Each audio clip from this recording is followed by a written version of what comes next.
Our God and our King, we thank you for this occasion to come together on Zoom and to study your truth, particularly as it pertains to your church.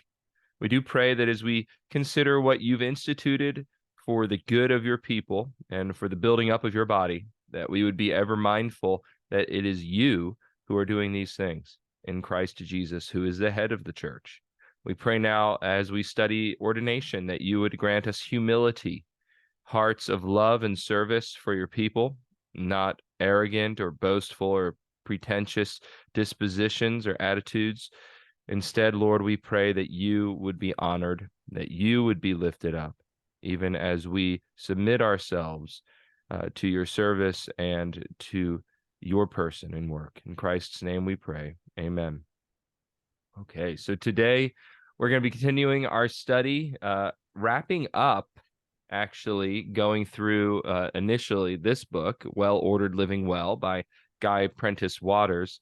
And I do need to get an answer for you all from my friends at Reformation Heritage Books who published this book to see if I might be able to get you electronic copies or something so that you have it to refer to or even do a more close reading of as you review just the material that we've been going through over the last couple weeks.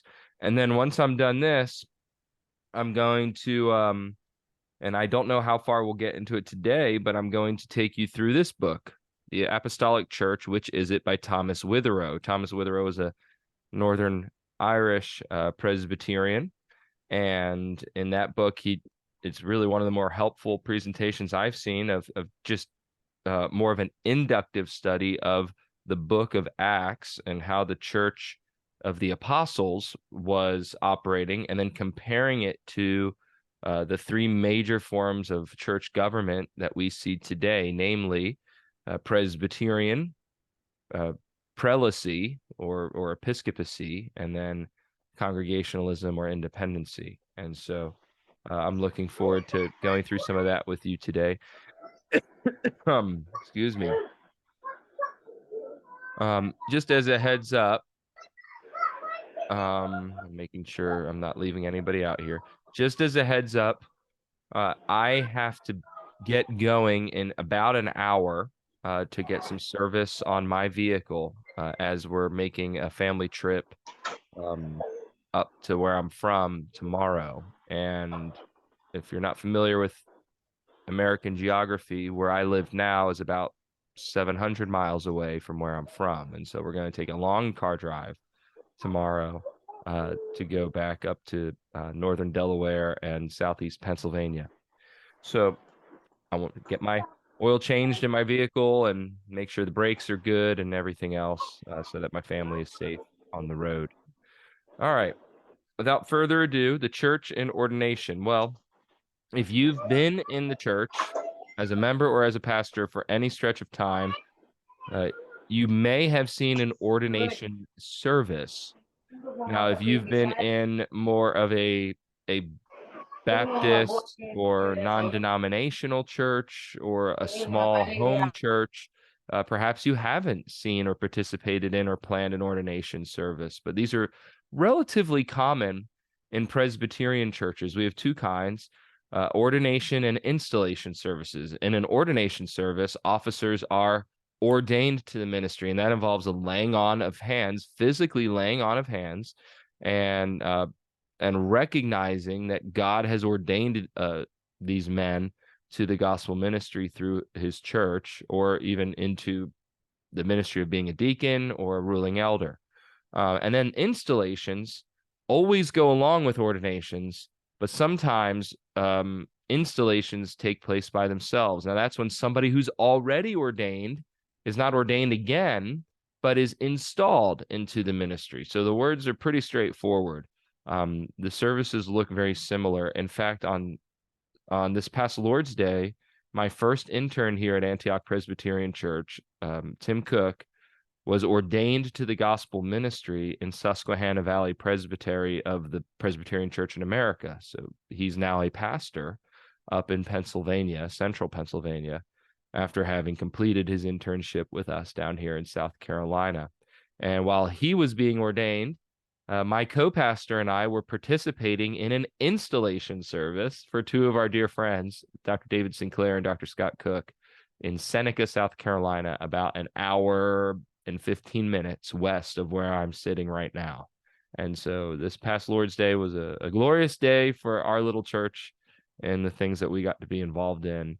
And even now, I'm planning to be part of an installation service in February at a sister church here in the area. And hopefully at some point in the next couple of years, we'll have an ordination and installation service at Antioch for elders and deacons of our own as we particularize as a church. That is, go from mission work status to particular church status, that is having our own elders and deacons and officers. So anyway, a new pastor, he comes to serve in your church, and he's going to be ordained and installed.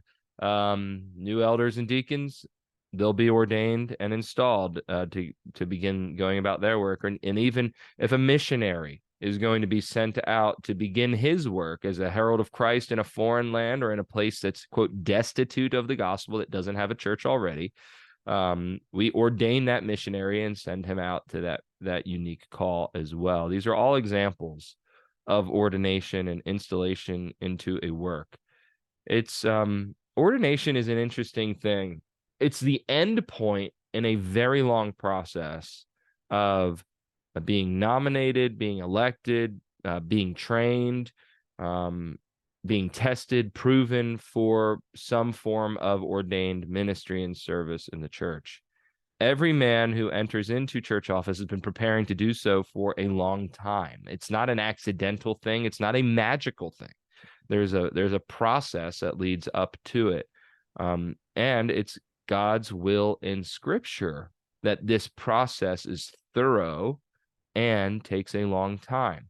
Consider what the Apostle Paul says to Timothy in 1 Timothy chapter 5, verse 22.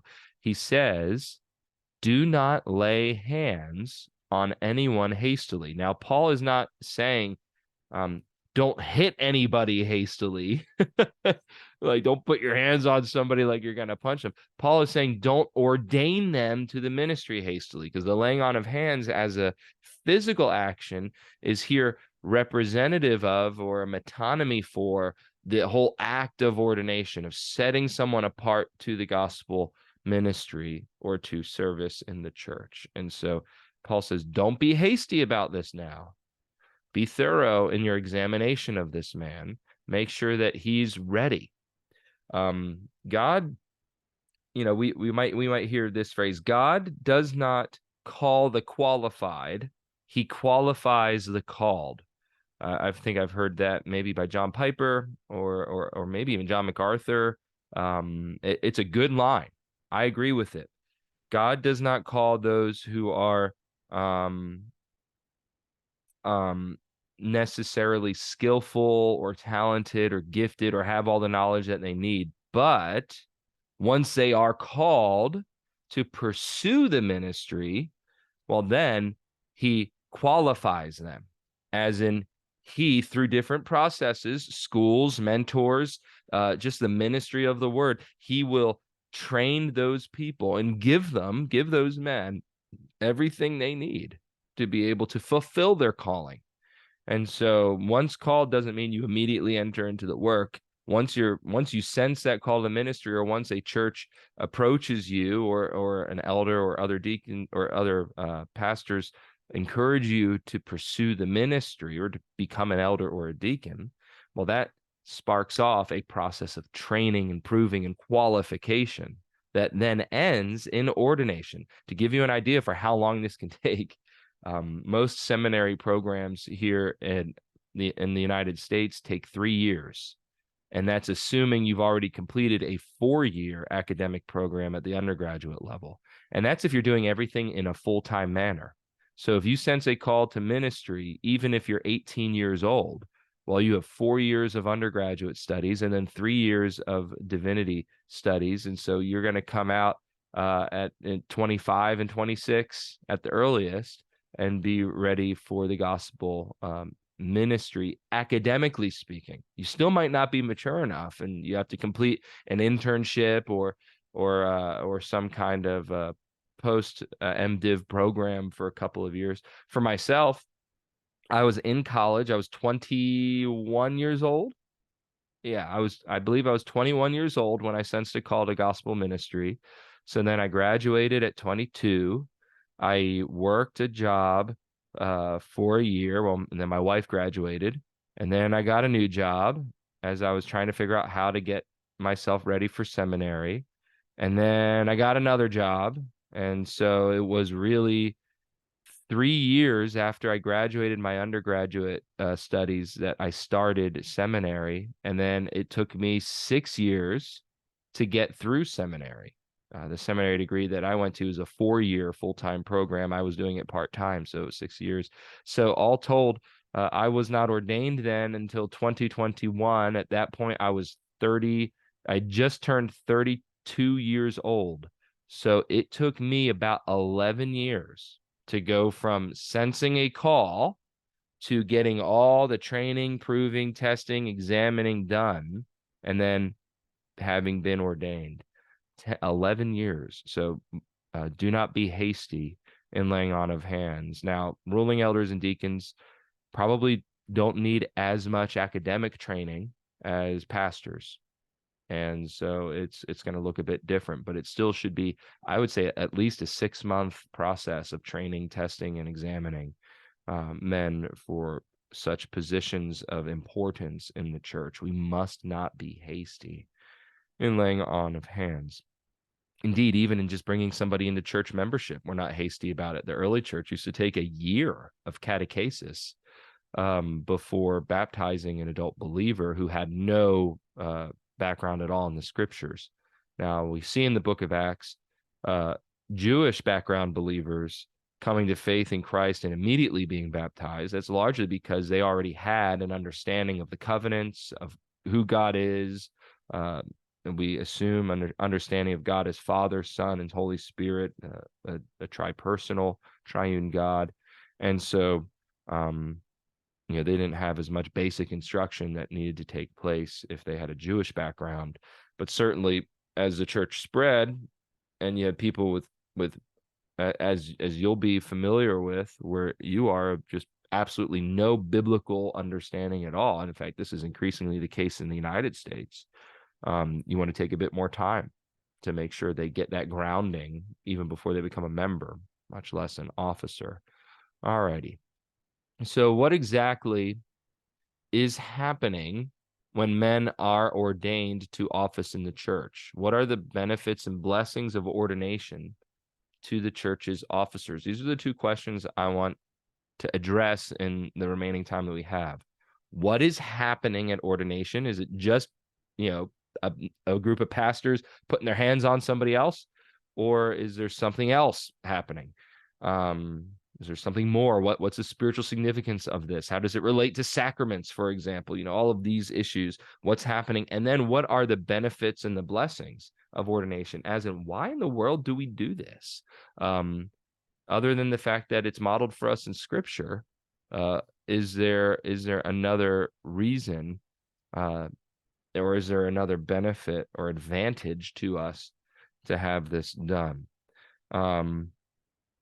So I've already talked about qualifications for ordination. Obviously, they're doctrinal. There's moral qualifications. You need to be a man who lives a life of upstanding morality and above rebuke, and then also having been tested. Usually we do that through various means, giving opportunities for service in the church. All right, so what is ordination? Well, here is a definition from our Book of Church Order in the Presbyterian Church in America.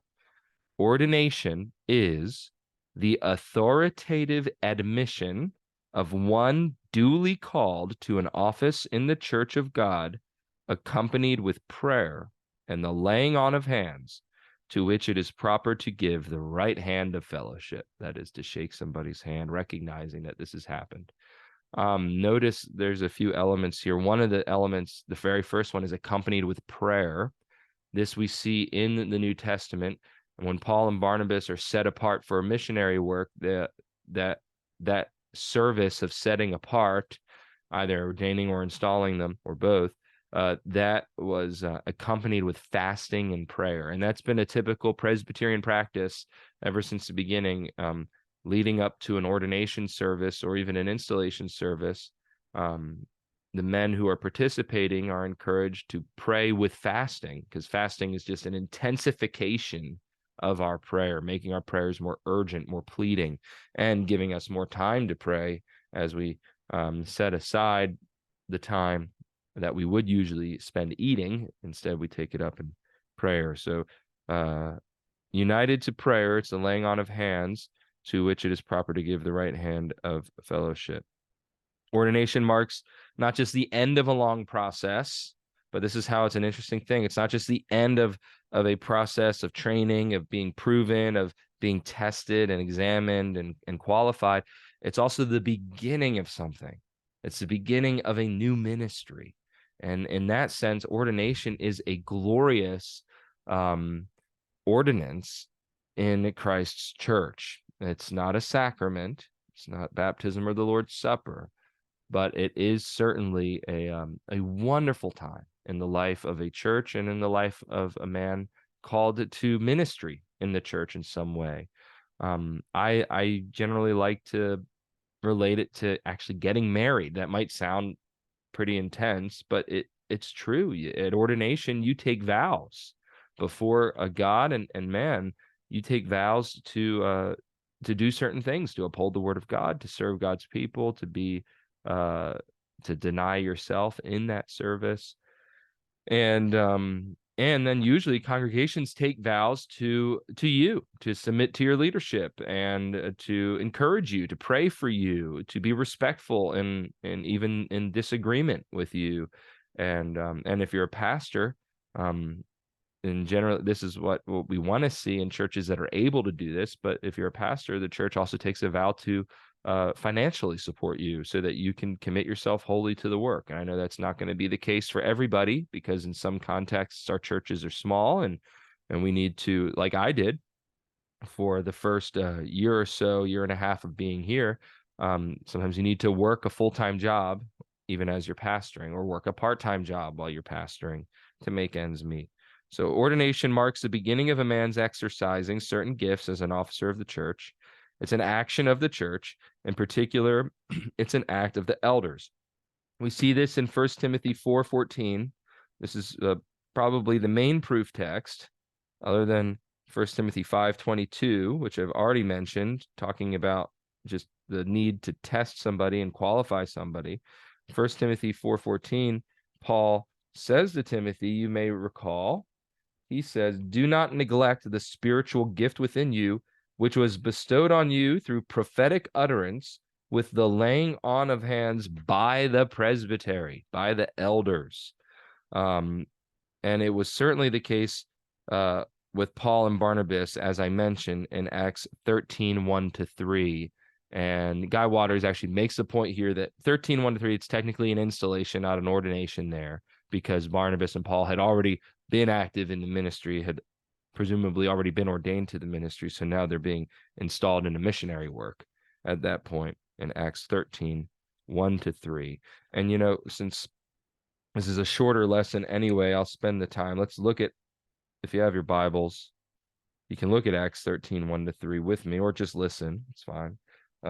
Here we have this example of an installation. Now there were at Antioch in the church that was there prophets and teachers, Barnabas and Simeon, who was called Niger, and Lucius of Cyrene, and Manaen, who had been brought up with Herod the Tetrarch, and Saul, that is the Apostle Paul. While they were ministering to the Lord and fasting, the Holy Spirit said, set apart for me Barnabas and Saul for the work to which I have called them. Then when they had fasted and prayed and laid their hands on them, they sent them away. Typically, we don't do laying on of hands for installations, but I think this is a unique instance in that the Holy Spirit was directly superintending things and leading the men to do that. And so it's appropriate that we saw that example. Now, that's what's happening at ordination. Let me see if I have other comments here. I do want to, yeah, this is what I want to do.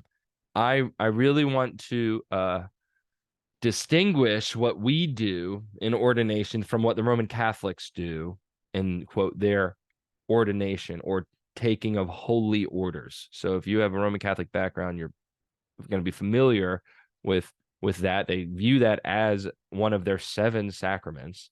We do not view ordination as a sacrament. It's certainly not that in the Bible. It's an approved practice of recognizing what God is doing in setting apart someone in ministry, but it's not a sacrament instituted by Christ for the church in the same way that baptism and the Lord's Supper are the sole sacraments of the church. According to Rome, what happens when a man becomes a priest or a deacon or a bishop or cardinal or even the Pope or whatever, according to them, quote, grace is conferred by sacred ordination, end quote, such that, quote, a character is imprinted upon the soul of the ordinand that can be neither erased nor taken away, end quote. That ties into why they take vows of celibacy and all of this. But sometimes you'll see a priest who has a wife and children. Well, if the priest got married before he got ordained, some orders in the Roman Catholic Church allow for that. But if a priest is single when he becomes a priest, well, he can't get married after that because, and this is their view, marriage is a sacrament and ordination is a higher sacrament. And if you do one of the higher ones, you short circuit and you can't go back and do the lower ones. Well, none of that's in the Bible. That's all made up. Now, I mean, there's a logic where they're reading the Bible wrongly and they arrive at those conclusions, but it's not a biblical logic. Just like, the Roman Catholic belief in purgatory comes from a bad interpretation of a certain passage in 1 Corinthians. So too, their view of ordination and the ministry comes from bad interpretations of the Bible that have been just manipulated over time through their tradition, which they hold up to an equal, if not higher standard than the scriptures. And I mean, this is what we fought the Reformation over, isn't it? So such a high claim of what ordination is rightly provoked strong Protestant opposition at the time of the Reformation and ever since. In the centuries since then, since the 16th century, some have feared that practicing ordination in any form invites superstition and ritualism into the life and ministry of the church. And so as you hear me talking about what we do and our practice of doing it, if you have a strong Protestant and even radical inclination, you might think that sounds spooky. That sounds superstitious. But I hope that I've shown you by going to Acts 13, we'll reference Acts chapter 6 as well, but going to Acts 13, 1 Timothy 4, and 1 Timothy 5, that indeed ordination and installation practices are clearly documented for us as approved examples in the New Testament church that we continue today, not as sacraments, but as what I might call sub-sacramental ordinances of the church, that is, practices of the church for the good of the church, accompanying our ministry of word and sacrament and prayer. The Presbyterian doctrine of ordination captures this balance very well. James Bannerman has stated the point: ordination is less than a charm, but it is more than a mere form. It is, on the one hand, less than a charm. The Bible sees ordination not as a sacrament, and neither as a transaction in which grace is transmitted from one or more church members or officers to another. There's nothing magical that passes through my hands when I lay my hands on a man who's being set apart for gospel ministry. However, ordination and what we do in the laying on of hands is more than a form. It's not something that we came up with. It's not something that we can or should disregard. It is something that God has given to us in his word as an approved example, with a very clear precept logic even in it.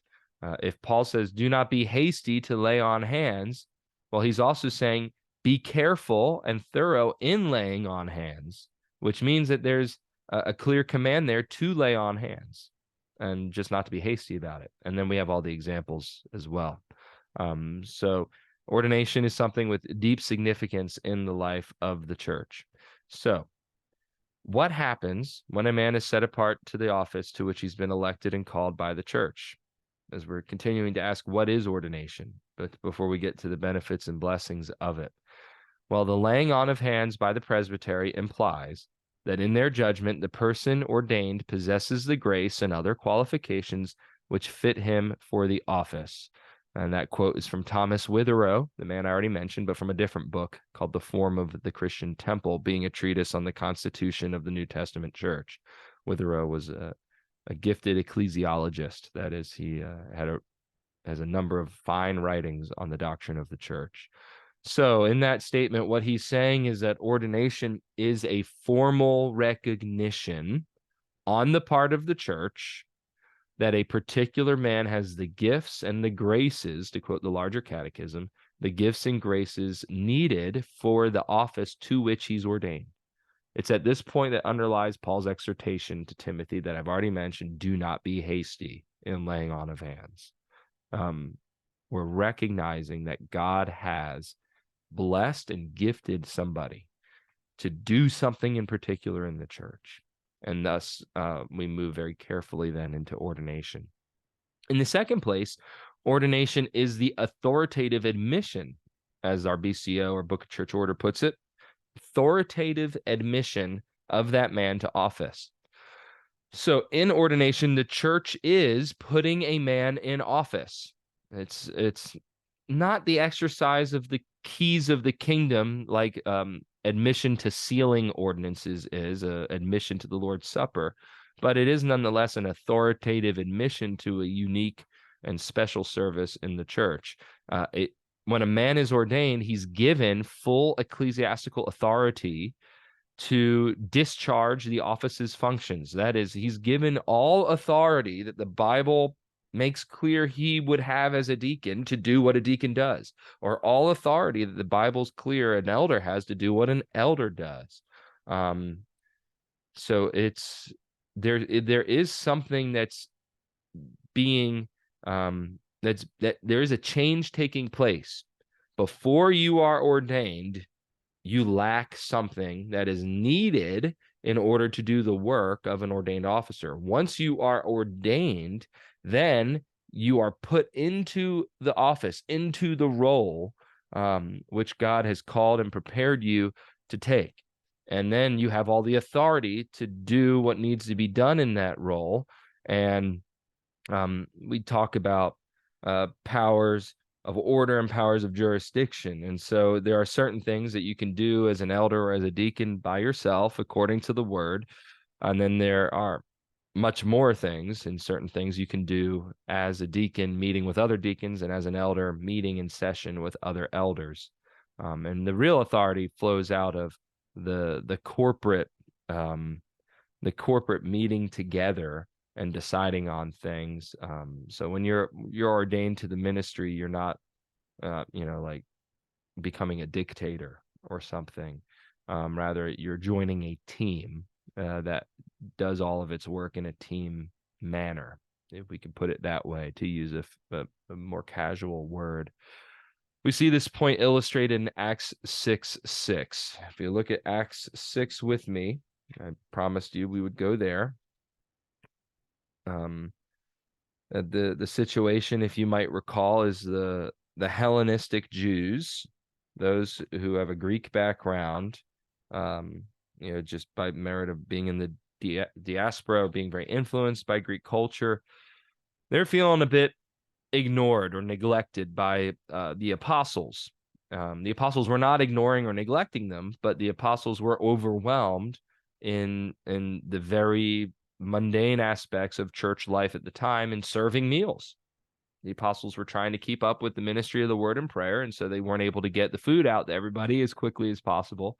And so the Hellenistic Jews, the Greek Jews, felt like they were getting neglected to the advantage of the Hebrew Jews or the Hebraic Jews, those who were who had grown up in Jerusalem and had not been as influenced by Jewish culture or by Greek culture. And so this complaint rose up. It was causing a conflict in the church. What was the solution? The solution was to appoint men to serve the tables.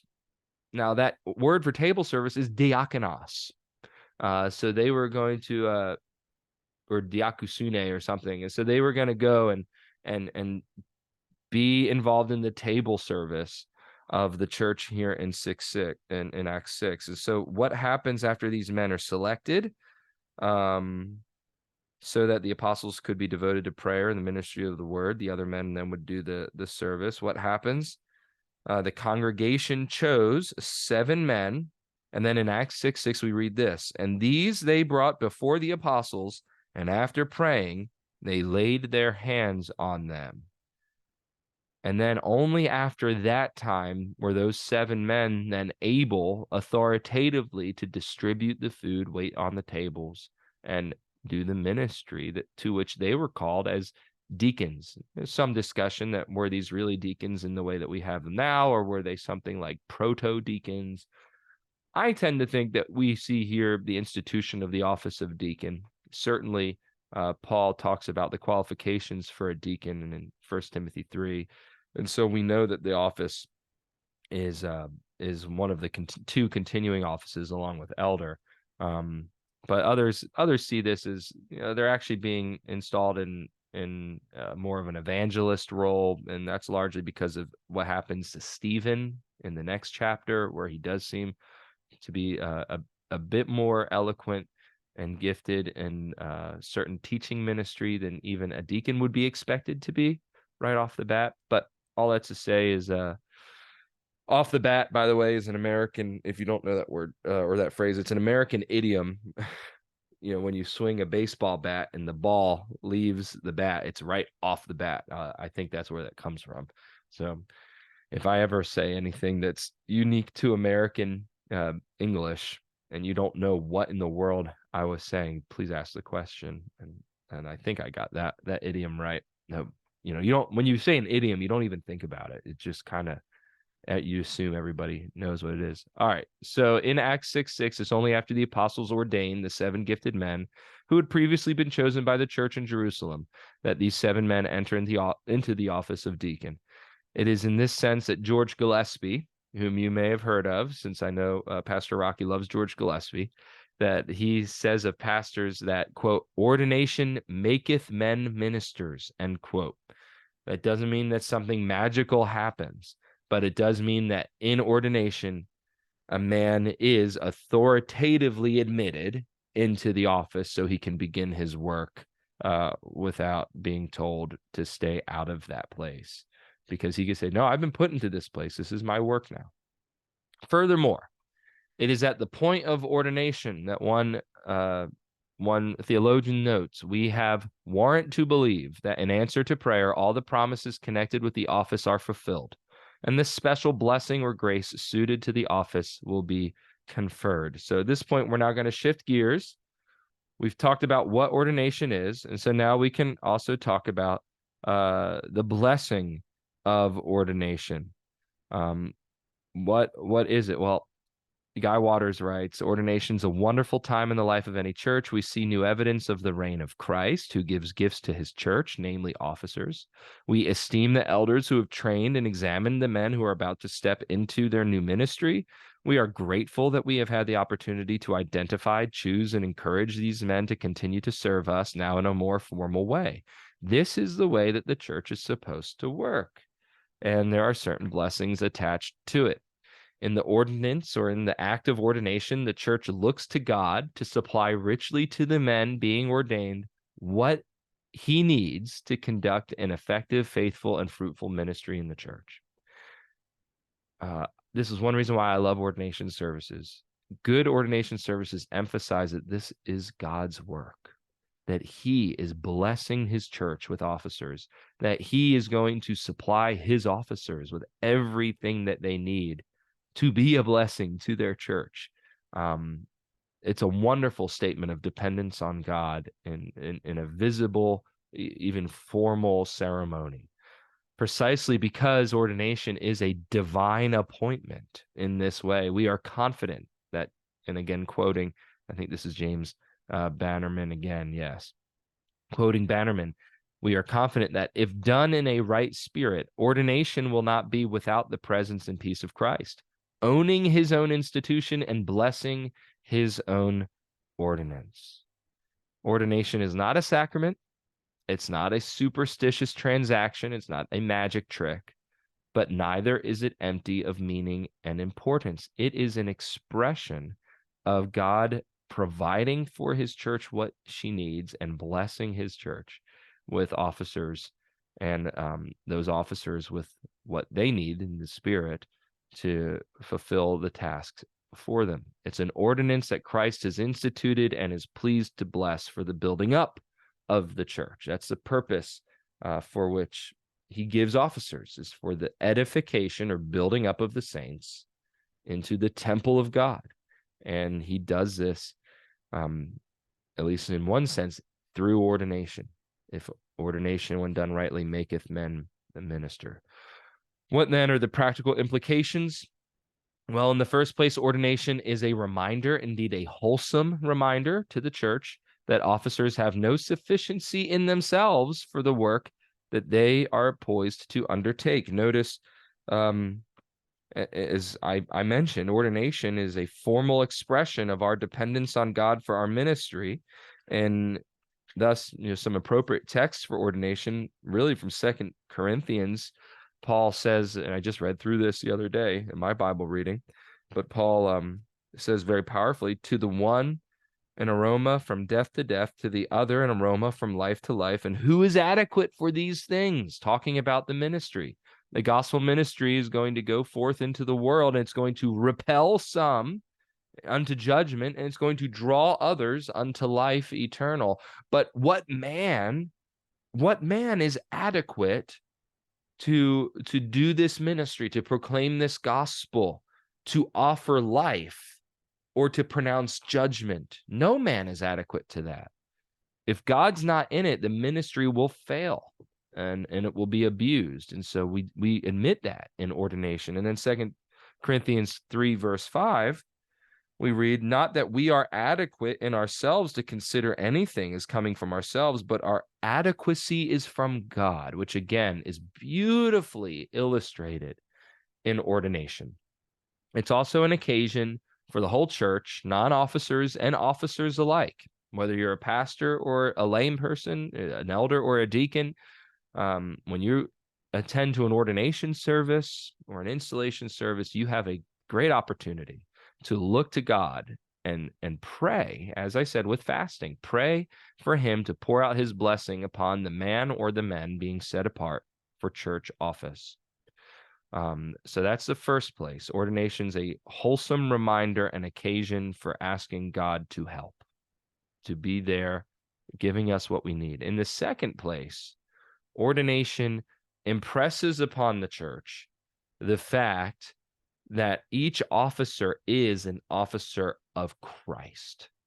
Church officers receive a reminder that their authority derives from Christ alone, not from the church, not from their seminary, not from their training, not even from their own godliness or sanctification or wealth or estate or family situation or connections or you name it.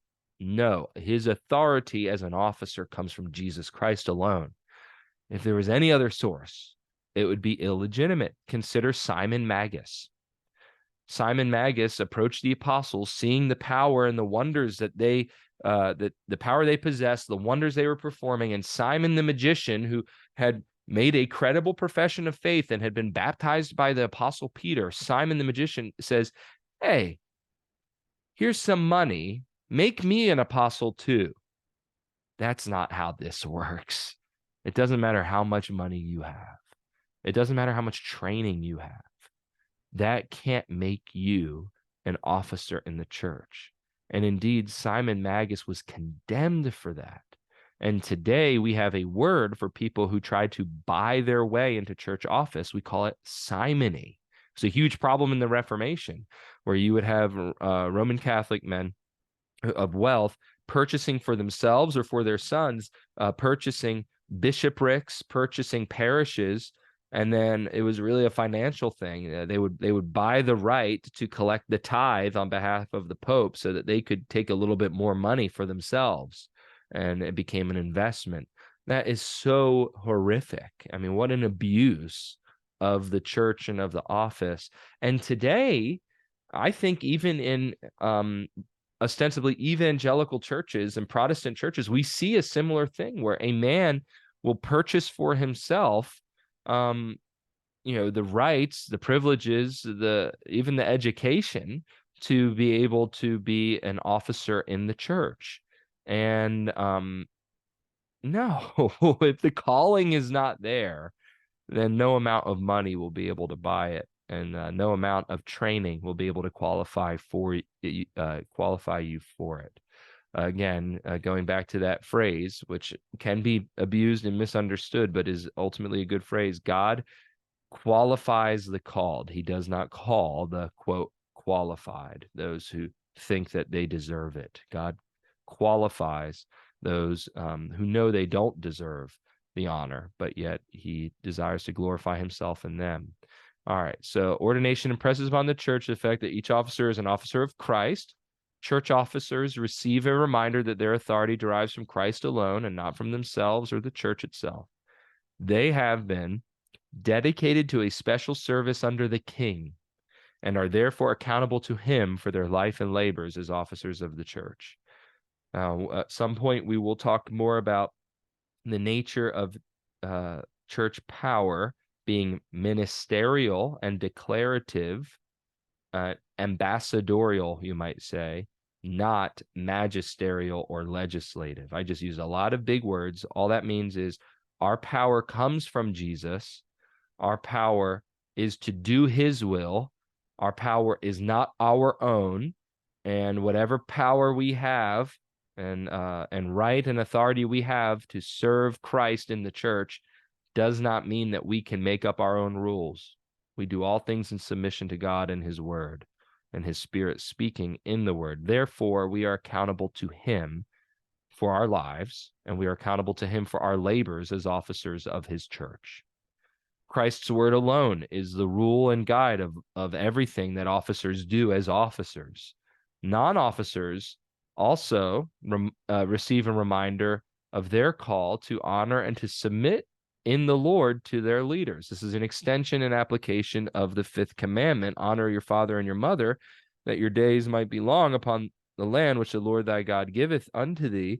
Is actually a commandment to honor all lawful authorities that God puts in our lives. And so if you're in a church and you have a pastor and he's there lawfully, you are to honor him as your pastor and to respect him. Paul writes in 1 Thessalonians 5:12, we request of you, brethren, that you appreciate those who diligently labor among you and have charge over you in the Lord and give you instruction. He's talking about elders. And I would say he's also talking about deacons, because they have a charge to give instruction from God's word as to godly living and how to pursue material blessing. And then Hebrews 13:17, and I believe Paul's the author of Hebrews, but we'll just say the author of Hebrews. In Hebrews 13:17, he writes, obey your leaders and submit to them. He's talking about the church. For they keep watch over your souls as those who will give an account. And indeed, I've even heard this stated. A godly session here in Greenville was meeting with a couple, and one person in the family wanted to be at that church, and another person in the family wanted to be at another church. And so the compromise they found was that the couple was instructed by this session to go to all the regular stated meetings of the church in which they were going to be members, but that they would be allowed as much as they want to participate in the life of the other church, because there's an understanding and agreement there with the session of the other church. And when one of the members asked the session, well, why can't we skip out on evening service with you or afternoon service with you so that we can go to the morning service at the other church or whatever. The session appealed to this text and said, this isn't to force you to do something you don't want to do. This is because we will give an account to God for how we shepherd you. So we need you to be here so that we can see you and we can minister to you. We can't minister to you if you're not here. And I said to this couple, that was godly of them. It wasn't oppressive. It wasn't overbearing. If you're going to be a member of their church, they have every right and authority to say from Scripture that in order for them to minister to you, they need you to be around. I mean, that just makes perfect sense to me. And I appreciated how they appealed to this text. We keep watch over your souls, and we will give an account to God for how we do that. So that call to church members, then, as we consider that each church officer is an officer of Christ, how that works out in our life as church members is we must speak well of and respectfully of our leaders. And if you're a pastor, you need to speak well of and respectfully of other pastors and other elders. We'll talk about collegiality, that is basically being respectful of other ministers and elders in your service and how you speak about them.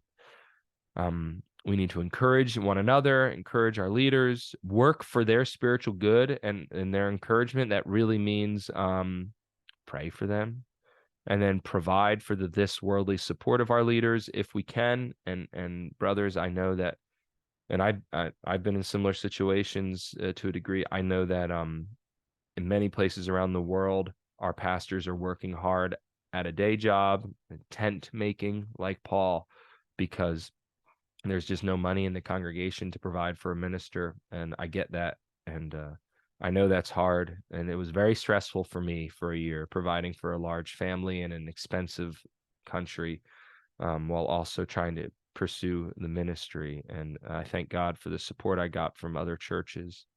And then finally, church members are to obey their leaders unless their leaders call them to sin or to do something which they believe is a sin. And we can get into liberty of conscience more, but our consciences are bound to the word of God, not to the word of any mere man. But if our leaders are ministering according to the word of God, then we must obey them. So ordination, in summary, is a reminder of the Lord Jesus Christ's ongoing care for and love for his church. When we attend a service in which men are ordained to the office of elder or deacon in the church, we are witnessing the faithful love of Christ for his bride. It's as if a husband is giving flowers to his wife, you might say. I mean, it's a sweet, precious gift. It represents a much greater love that Christ has than any of us have for the church. And that's a great blessing indeed, to know that such is the case, that we are beloved of God and that he cares for us.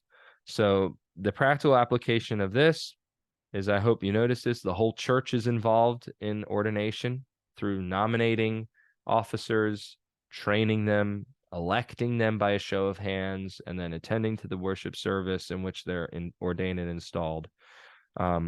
Also, the steps to ordination should be thorough and slow. And if they are, we should be encouraged about that. That's another practical application.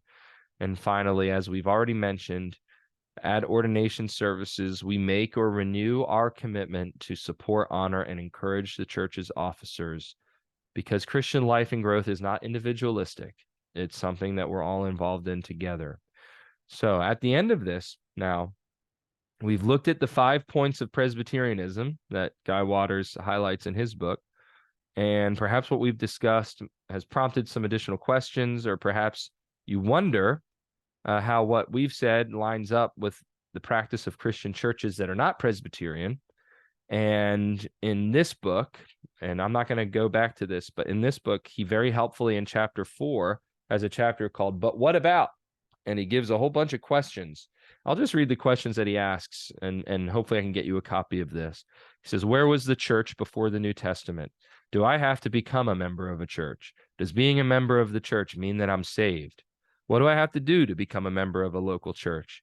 What if a church I'm interested in doesn't have church membership? I'm moving to a new town. What should I look for in a new church? Are you saying that all non-Presbyterian churches are not real churches? Not at all. Of course, we're not saying that. That's a very important point. One thing I'll say on that is Presbyterian church government is no substitute for the work of the Holy Spirit in the life of the church. I would say you don't need to be Presbyterian to be a church, but it is good for your church to be Presbyterian. How can there be unity in the church if there are all these denominations and church splits? That's a great question. In congregational churches, the congregation plays an active part in receiving and disciplining church members. Why don't Presbyterians do that? What about apostles, prophets, and bishops? We see churches today that have leaders who use those titles. Why don't Presbyterian churches have those offices? May women serve as church officers? What if my church leaders make a decision that I think is wrong? And then he asks, where do we go from here? What do we do with all this? So, like I said, this class period has to be somewhat short because I have an errand to run before I go on a trip tomorrow. And then next week I won't be with you because I'll be with my family. But I intend to pick up the week after that. So it would be the 19th, Tuesday the 19th. We'll be back at it. But do you have any questions before we close our time today? Well, so would you repeat again about the installing ordination? Installation. I can catch up. So would you please repeat it again about that point? So the difference between ordination and installation, how they're different. Yeah, sure. Yeah. So ordination, sure. It's really a difference of the man who's being set apart for the ministry. So the similarity, how they're the same, is in both cases, you're being set apart to a particular work. And so you don't just get ordained into the office with nothing to do. You are ordained as a pastor of such and such a church. So when I was ordained in September 17th, 2021, I was ordained to be the pastor of Antioch Presbyterian Church in Calvary Presbytery of the Presbyterian Church in America. I was ordained to a particular or specific, I should say, work.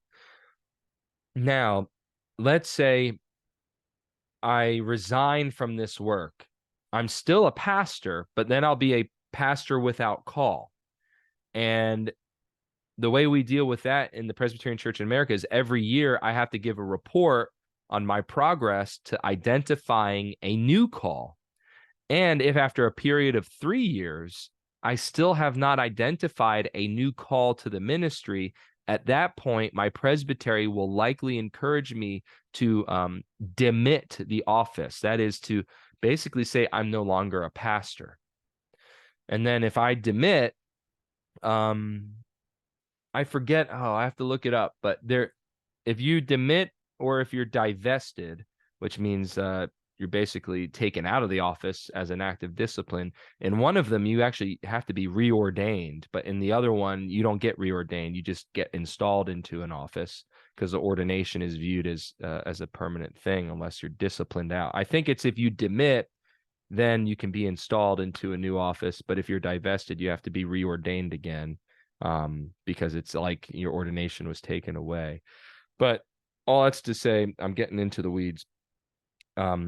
My point here is that when you are ordained, you're not ordained into just a name change. You're ordained into a specific ministerial call or work. The same thing is happening in installation. However, your prior ordination is recognized as carrying through into your new specific work that you're engaged in. And so we don't do laying on of hands again. Instead, what we do is merely recognize the move or the transfer. So let's say I'm here at Antioch Presbyterian Church for 10 years. And then after 10 years, First Presbyterian Church of of small town South Carolina calls me to be their pastor, and I accept the call, and my elders here at Antioch tell me I can take the call. Well, then at that point, my relationship to Antioch will be dissolved, and a new relationship, a new call with this other church will be put in my hands, and then I'll be installed into that work. But having been previously ordained, I don't get reordained to it. I get installed into it. This is kind of crass, but actually it's kind of like, let's say, I'm going to use a little illustration here. You all know what thumb drives are, flash drives, right? That you have memory sticks and everything. So if I make this flash drive, it's like ordination. You're making it a flash drive. Boom. But now it exists. If I take it out of my computer and I put it into another computer, I'm not remaking it, but I'm installing it somewhere else. You see how that illustration is kind of silly, but I hope that makes some sense. An installation is just moving. Ordination is beginning. In both cases, there's a new work being engaged upon, but there is a difference there of recognizing what the Lord has already done. And so generally, as a minister, you'll have precious days in your life. Maybe some of you have a day that you can say, I was born again on this day. I was converted on April 22nd, 1982 or something like that. And then you have your physical birthday, but your ordination day is going to be precious to you. September 17th is easy for me to remember. It's 2 days after my wife's birthday, but that is a very special day for me. And then if I'm ever installed into a different work, that installation date will be very precious to me as long as I'm with that church. Though I hope I'm here at Antioch for a very long time. So does that answer your question, Matthew? Yeah, okay, thank you. Because here in Cambodia, we don't have what's called installation office. So we in my case, I only hear the word ordination, but we never seen or use. Even I can't see in my lifetime the installation office. So thank you. That's the new terminology and new practice as well in my case. It's a Thank fine distinction. It's they have more in common with one another than they have difference. But it's really just recognizing, the historical circumstances of the man who's being installed into the office. So like I said, when you're ordained, our services are called a service of ordination and installation. But if you're already ordained, then it's just a service of installation. That's how we do it in the United States in our American Presbyterian denominations. But great question, Matthew. Thank you for asking it. Are there any other questions, brothers? All right, seeing none, Pastor Rocky, would you close us in prayer, and then we'll take our selfie, and I'll stop the recording before we take the selfie.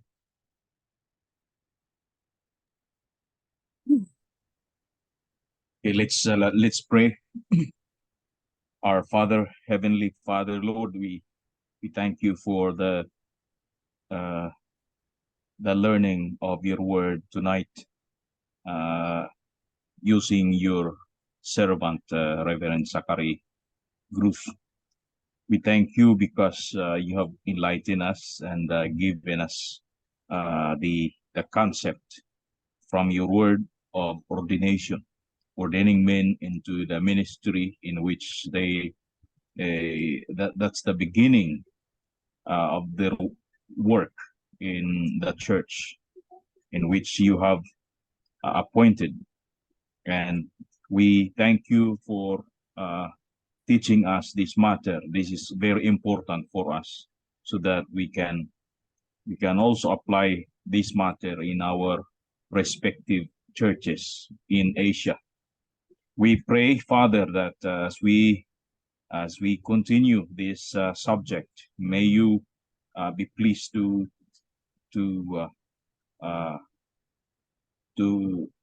give us a deeper understanding more of your word.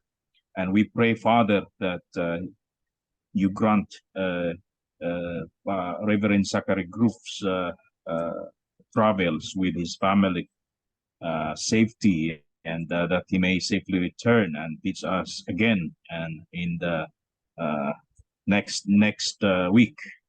We pray that as we continue this learning on this subject, that you may also continue to grow our churches in understanding that no one should be preaching in the pulpit unless they are ordained in the ministry. Thank you once again, Lord, for giving us this opportunity of learning. These things we pray and with thanksgiving in our hearts. In the name of our Lord Jesus Christ. Amen. Amen. Thank you, Pastor Rocky. Amen. And actually, in your prayer, you made a great point. It is only by merit of ordination that a man should be brought into the pulpit. Now, if somebody is training for the ministry, he does need opportunities to be tested, but we don't bring those who are unqualified and unordained to perform the services of an ordained minister. We need to be very careful in guarding the pulpits in that way. So thank you for bringing that up. That's a crucially important point that I glossed over in the lesson, as I didn't get into that specific. All right, I'm going to stop the recording now, and then we will let's see here. Where is it? Oh, I got to expand this.